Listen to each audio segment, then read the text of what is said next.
What's going on, guys? Zuko back with another Last Epoch video. Hope you're all doing very well. I want to introduce you to another build that I've got going on my Primalist. We are doing a cold damage ice tiger build. And this is really fun. This is a Beastmaster build. And it primarily revolves around you and your tiger running around, beating up everybody, doing lots of damage, having tons of sustain. This build kind of really has it all. The only issue is that it's a melee build, of course. So if you don't like playing melee, then obviously you're not going to enjoy this build very much. But let's just dive into it. What does this build sort of do? Primarily what you're doing with this build is you are stacking crit and crit multi, and then you're also buffing your damage with things like attunement.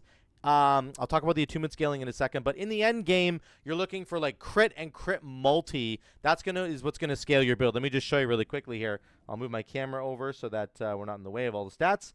So you can see on my sheet here, I've got 40% melee crit, 260 crit multi. Now, if we look really quickly at my insane weapon that I've got on right now, this weapon has 161% crit multi. Is that even the highest it can be? 180. It could go up even higher. 160 crit multi. If I take this off, my crit multi does not change. It does not change. It stays at 260. So we need to add this together. 260 plus 160 is 360, 420, right? 420% crit multi right now. That's not even with my buffs. Watch what happens. When I press my pet's ability, and then I also press Warcry, watch what happens. So pet's ability is going to give me crit multi.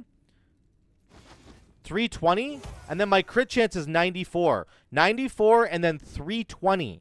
So we actually have to include 320 plus 160, right? So it actually ends up being 320, 480.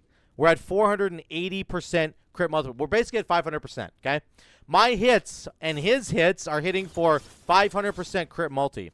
The build revolves around you and your pet running around, blasting enemies, and you basically need to be resetting the cooldown on your pet's ability. This is really important. Look at the passives here. When your pet uses their ability, you get 100% increased critical strike chance and stun chance, and you also end up getting 60% more crit multi flat from serrated claws, and then another 60% crit multi from aspect of the link. So you get aspect of the links when your pet uses an ability right here, right? So we press it. You can see our crit multi goes through the roof, right? And our crit chance goes up as well. If I press my totem, it'll refresh the ability that my pet has. So I press my pet's ability, and then I press my totem, and then I press it again.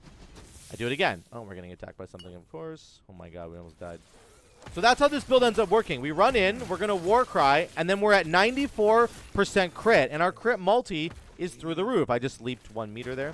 Your Frenzy Totem is got to be down at all times to make sure that you're getting increased attack speed. Okay, that's really important.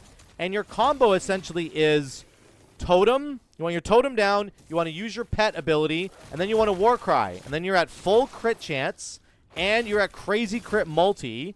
Every time you crit after you've Warcried, there's a chance that you might actually just Warcry again for free, which is really good.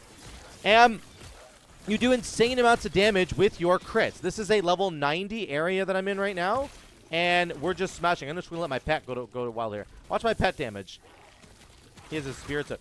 He has a chance to cast his flurry strikes every time he autos. So he's going to do it probably right here. Watch his, if he does it here. There, he did it right there. He does a little like big swipe around his character, right? So he's attacking so fast that he's actually autoing by himself. He's doing his ability for free, which is super cool. But we can press his ability as well to obviously make it go off, and that gives us the big buff. So he actually does a significant amount of damage, more than you might think. And I wouldn't. This is a build where it's probably split like 70-30 or maybe 65-35, where I'm doing 65 to 75% of the damage, and he's doing the other 30, which is really cool. But this is the way it is. You're pretty tanky. You're just sitting in the middle of everything all the time, and you're leeching health back from enemies. You're doing lots of damage. We're kind of slower now because I'm just trying to show you how it works. But you're critting all the time. You're leeching for the crits that you do. And we have insane health regen as well. So if I just put my totem down, my health regen is 230 right now. If I put my totem down, my health regen goes to 250 almost. So 250 health per second. I'm not even scaling it the best that I possibly could. But that's how the build ends up working. Put your totem down, use your pet ability, Warcry, and then you have this crazy buff that you can maintain. If these mobs lasted long enough, I would actually be able to keep maintaining my buff, but I can't because they just end up dying. So here we go, round 2, Warcry. There we go. You can see the crits above their heads. The yellow numbers are the crits. I know it doesn't look like a lot, but again, these mobs aren't lasting very long. I'm going to show you on the dummies in a minute what like an extended amount of fighting would look like, because in this in maps like this, like, we're just clearing and so quickly it doesn't even matter. The enemies are just dying. Totem down, pet ability, and I'm waiting for Warcry to come back. Unfortunately, we didn't get it, but that's okay. Whenever your totem is down, your Frenzy Totem, it also has a chance to heal. So I'll put it down right here, and you're going to see it just healed my pet right there. It just healed him, and it's going to keep healing. That's because I have it spec'd here to be casting Atera's Blessing. So it has a chance to cast Atera's Blessing for free, and then I've spec'd into Atera's Blessing. Watch this thing die here. Boom, just like that. I've spec'd into Atera's Blessing to give me all the buffs. So this thing will cast Atera's Blessing for free, and it will heal me, and it will heal my pet. And if it does heal my pet, he gets like giga juice. If you didn't know, Atera's Blessing on pets has basically triple the healing value, and it gives them double damage for a little bit of time. Where's the thing we're going to right now? Is it over here? It's this thing here. Okay, we're going to watch this. We're going to jump in here. Totem. I don't have my Warcry up. There's Warcry. Now our damage will be crazy. There we go. Then it dies super fast. So that was desynced buffs there. That's the one thing you have to do with this build. You need to make sure you're syncing your buffs up correctly. So you want to use your pet ability and Warcry at the same time so that you're getting the maximum benefit from this, okay? But, I mean, honestly, it's really cool just to have a pet doing so much damage on his own. He can just run around and he can claw everything dead. Look at him go. I'm not even doing anything. He's just blowing everything up right now. Again, this is level 90 map. We're getting into empowered monoliths very, very soon. I'm almost done clearing all the monoliths out. And I think what's really cool about this build is that you can scale it into the end game. The only thing you have to really scale is your crit multi. That's what you have to work on. Your crit multi, and then you want to get plus, ranks to certain abilities. So, I would say that's the main thing that you have to end up scaling. Let me go over to the arena really quickly. I'll talk about defense really quickly here. This thing uses Aspect of the Boar. That's the main defensive mechanic that you have as a Beastmaster.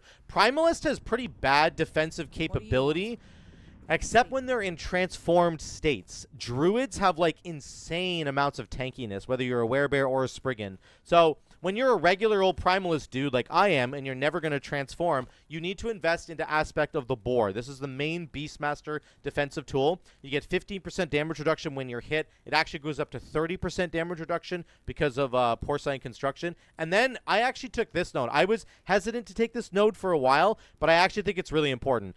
You need to be able to proc Aspect of the Boar when you're hitting something, so that you can just be tanky all the time before you actually get hit. You want to be tanky before you get hit. If you have to get hit and then get tanky, you're probably going to die. So we actually have 30% damage reduction at all times. That's what we have with Aspect of the Boar. This is a really critical part of your defense. The other part is Ursine Strength. Damage taken from nearby enemies reduced by 16%. So we now have 46% damage reduction to enemies that are close by. That is a massive amount of DR. We're basically at 50% DR at all times, on top of your regular resistances and armor that we're going to have when we put our totem down. I think we get, oh no, that's my shaman. So we still have a decent amount of armor and all that kind of stuff. We're going to max out our reses and stuff as we go. Here's what I want to say about the passive tree a little bit more. This is the Aspect of the Lynx is here. We're getting crit and crit multi from Aspect of the Lynx, but we're also healing. This is part of our defensive package. The sustain.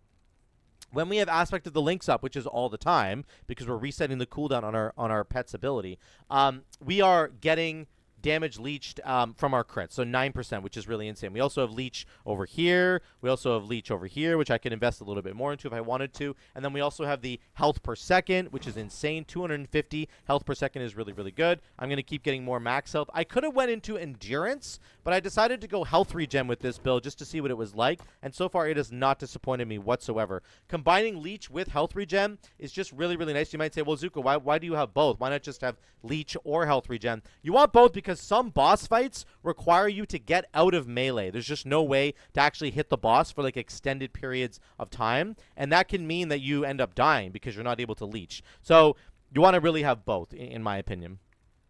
In terms of the passive, that's about it. I'm also scaling Attunement. I do want to say that really quickly. If you look at our primary attack ability, which is Tempest Strike, we have canceled out the ability to do the Wind Tempest, and we've canceled out the ability to do the Thunder Tempest. We are just doing the Cold Tempest. So we are mostly proccing the Frigid Tempest, and we have a bunch of other stats that are buffing that. And then our weapon is giving us cold damage. It's also mostly giving us that crit multi. Why is it doing this? This game is so bugged right now. The cold damage, 151% cold damage. We're scaling cold damage. You can see over here I have 537% increased cold damage. The reason for that is because of the Sabertooth. We're making him an Ice Tiger. He does a bunch of cold damage as well. That's why he's hitting so hard. That's why I'm hitting so hard. So we have to make sure that we're doing all the scaling correctly. One of the really important parts of this build that I'm going to show you in a second is the ability for your Lynx to keep pressing his primary attack, his ability here, which is Flurry Swipes. We press it, we reset it, we press it again because we're keeping up our aspect of the Lynx. That's what we're doing. We want to keep up aspect of the Lynx. The other way that we do that is that occasionally when our Sabertooth gets healed from the Atera's Blessing from our totem, again, we're not manually casting Atera's Blessing, it will refresh the ability on your pet. So you can keep pressing it and keep the crit buff rolling. That is the main reason for that. Obviously, his ability does damage as well, which is cool. Like if we do this, you can see it does 21,000 now. That's a decent amount of damage. But it's mostly about this aspect of the Lynx buff. And for some reason, I was allocating my points on my Atera's Blessing. So you want to have 4 points into Encourage to make sure that you have a 100% chance to refresh the cooldown on the ability when it heals your pet. And it doesn't always heal. It just has a chance to heal. So this is a random effect, but you're not really relying on it. I wouldn't rely too much on it. It can definitely help, but you're mostly just hoping. It's like a proc chance, and it doesn't always happen, okay? Now, he got healed, and it refreshes ability right there. That was pretty quick. Hopefully, you guys actually saw that. But that's how it ends up working. Here's how the build looks on an extended fight, which would be like a boss fight, for example, okay? We can go over here to this training dummy here. So, again, you're going to jump in and be up close and personal, and then you're putting your totem down first, then you're pressing your Flurry Swipes, then you're pressing Warcry. Warcry last because Warcry has this Berserk buff. This is so important for boss fights. You get Berserk for 1 second when you use Warcry, and it gives you melee damage, and it gives you attack speed. It's an absolutely ridiculous... Does it give you attack speed? Oh, it does if it's over here. Attack speed, 12% per stack. 12% per stack of Berserk. And it can stack up to 13 times right now. I have to get some more points invested into this in a minute. So this is your single target like buff that is so strong, but you can't let it fall off. So we go Totem, Pet Ability, and then we Warcry and we go. Look at my... Did I lose it? Oh, I haven't Warcried yet. There we go. Yeah, I'm getting the buff in the bottom bar there. 11, 12, 13 stacks. So look at my damage now. Look at the procs that are happening. Look at the crits that are going off there. Those are big damage. Then we go Pet, Warcry, and we go again. Pet Ability, Warcry, and we go again. We're in our crit window right now. Put our totem down, Pet Ability, we keep going. So you do have to stop occasionally to drop these little buffs on yourself. Totem, Pet Ability, Warcry, and we go. That's what you have to do. So get used to that. The damage is good, though. This damage is really solid. It's because you're attacking so quickly, right? And this buff being up is so insane. I mean, you saw my clear in maps. I was clearing the maps without really having the Berserk buff up for most of those fights. So the damage, even without the Berserk buff, is totally fine. And you can see our pet is just slapping away here as well. Look at him go. Look at him go. It's so cool to watch him go. One really cool thing about the pet is that his ability will proc twice when your totem is up. So if I put my totem down and hit his ability, it'll go off a second time. I think it's like bugged right now. It's not always doing it. Yeah, it went off twice there. You saw it go off twice there. Yeah. So when you have your totem down, that's another really cool thing about it. You go over here. You can see while Frenzy Totem is active, your Sabertooth Flurry Swipes cast an additional time. So sometimes it works, sometimes it doesn't. It's a little bit buggy. But that's how the build looks. That's how the build feels. And basically the way you want to scale this build is entirely with your crit and your crit multi. I can't say this enough. This is exactly what you're doing. You need to find a weapon that has crit multi on it. I got one that had... obviously flat melee crit chance as well. I think this is pretty important, actually. You should also try and get that. And then I rolled this thing. If you haven't seen my other video, I made a video about me crafting this trident. It's an absolutely insane trident. Like, it's completely busted. The 13% flat melee crit is so stupid. Cold damage, $5 attributes, which gives me attunement scaling. Really, really good that way. By the way, attunement... You might wonder, why am I getting attunement on this build? Because it scales the damage of my attack. Again, right down here. This is the main reason you want to get it, because of crashing waves. Your Tempest Strikes gains additional melee damage per stack, per 2 attunement that you have. That's really, really critical. And then everything scales with attunement. If I hold Alt, my ability on my Sabertooth scales with attunement. My totem scales with attunement. The frenzy effect from my totem, the actual attack speed that it gives me, scales with attunement, which is really insane. There should be an attack speed. Yeah, I get 33% attack speed with this when this is down, and so does he. And then my Warcry also scales with attunement, and then my main attacking ability scales with attunement. So that's why you want to be stacking attunement with this build. I think I've basically covered everything here. Defensively, once again, you have Aspect of the Boar, you've got your Leech, and you have health regen out the wazoo. That's something you have to get with your gear. In terms of, like, end game, once you get into empowered monoliths, how am I going to scale this Zuko into the end game? Once again, you want to get crit multi, and then the big thing you want to start getting is ranks of your abilities on your gear. I am literally don't have a single rank to any of the abilities that I'm using. So I have so much further to push this build. It's not even funny. Like, it's insane how much more I can get out of this build, okay? I have +3 to summon bear. I just have this because it's the best one that I have. But you could get one that gives you a +2 summon Sabertooth. And then you could go get some other points. Let's say you get a +3 to your Sabertooth. You could go up here and get haste. And this is the last piece that I want to talk about in terms of endgame scaling. You must find a source of haste in either your gear, or ideally it's going to be on your abilities. Frenzy Totem is the best one, actually. Whenever you summon a Frenzy Totem, you and your companions are granted haste. This would be huge for the build, but you're going to need ranks to the ability, in my opinion, +3 at least, in order to get down here. Maybe even +4 to, like, make it worth it.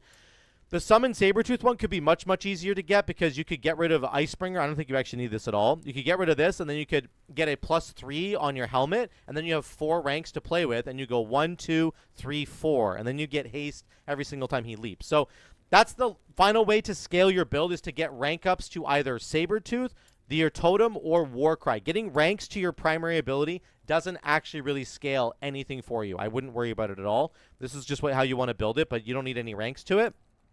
What you do want ranks to is either the Sabertooth, the Totem, or the Warcry. The Warcry, you can scale your Berserk buff duration even more, which is insane. This doesn't affect your Sabertooth, unfortunately. But your Warcry could also become just way, way more powerful if you wanted to. There is a way to get haste on Warcry, but it's not really a good thing to do. So that's how you want to scale. Get crit multi. Find a way to get haste on your build. The way you could probably do that is by also finding plus ranks to your Sabertooth, to your totem, and to your Warcry. And then, you know, your gear just needs to get better. My gear, it's okay. It's pretty good for, like, early, late game build. But we're talking about, like, scaling into the infinity, into the late game, which I'm nowhere near doing yet. So I'm telling you guys, this build is pretty awesome. I've been clearing the last couple of timelines here. I did Spirits of Fire. I'm working on the last rune right now, and then I have to do Age of Winter. And then I'm done. I'll be into Empowered Monoliths. I'm only level 83 right now. The maps you saw me doing were level 90 zones. So I was clearing those with ease. It wasn't even an issue at all. So once I actually get some more levels under my belt, it's going to be even easier. So this build works. It has legs. This is the Ice Tiger build for Primalist. For Beastmaster. It's a lot of fun. If you want to play a build that only ends up having one companion, then this is the build for you. I'll touch really quickly on the build, on the one companion thing. You do need to put points into this. You put one into your companion. You're only limited to a single companion. You put a point here. You put a point here. That dramatically buffs the damage of your tiger. You might say, well, Zuko, why not have 2 tigers? You can't. You can't have 2 Sabertooths.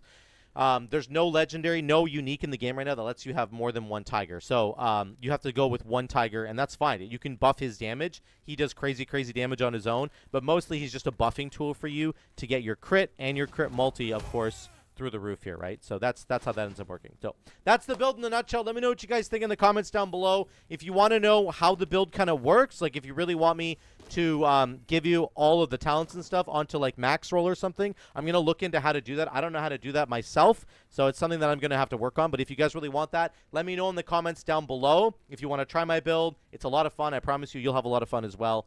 Hit me up in those comments and let me know what you think. Thank you so much again for watching, guys. Love you all. I will see you in the next one.